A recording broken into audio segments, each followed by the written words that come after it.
et à tous d'avoir répondu à notre invitation pour cette conférence de presse.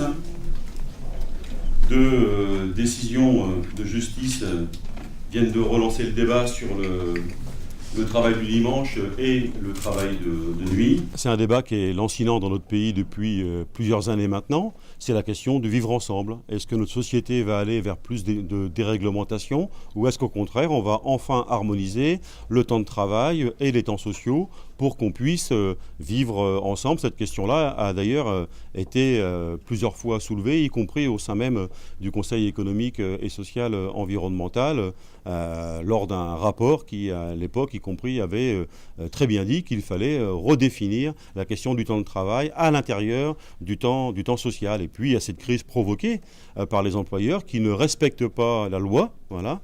Et aujourd'hui, ils se mettent hors la loi et veulent contraindre les salariés à se mettre également hors la loi. Il y a besoin à nouveau que ce gouvernement prenne à bras-le-corps cette question des horaires atypiques, la question du travail de nuit, la question du travail le samedi et le dimanche, d'autant plus que les salariés qui subissent ces mauvaises conditions d'emploi sont les salariés les plus fragilisés dans notre pays, que sont les jeunes et les femmes. Et donc nous voulons que cette crise permette d'ouvrir une négociation, une concertation préalable à la loi, de manière à ce que les choses puissent être définitivement calées dans notre pays et à ce qu'on ne laisse pas les enseignes gérer la question de l'emploi et du temps de travail à leur convenance.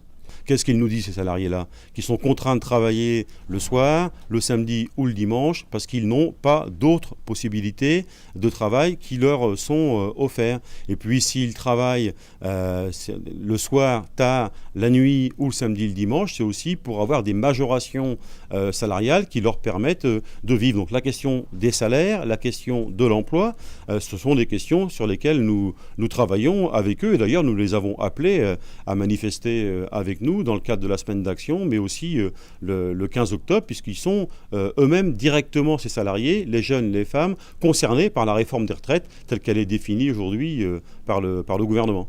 Le gouvernement, il a pour ambition de préparer une loi qui va être soumise aux parlementaires dans notre pays. Ce qu'il faut, c'est que cette loi soit préparée dans la concertation, voilà, et pas dans la précipitation.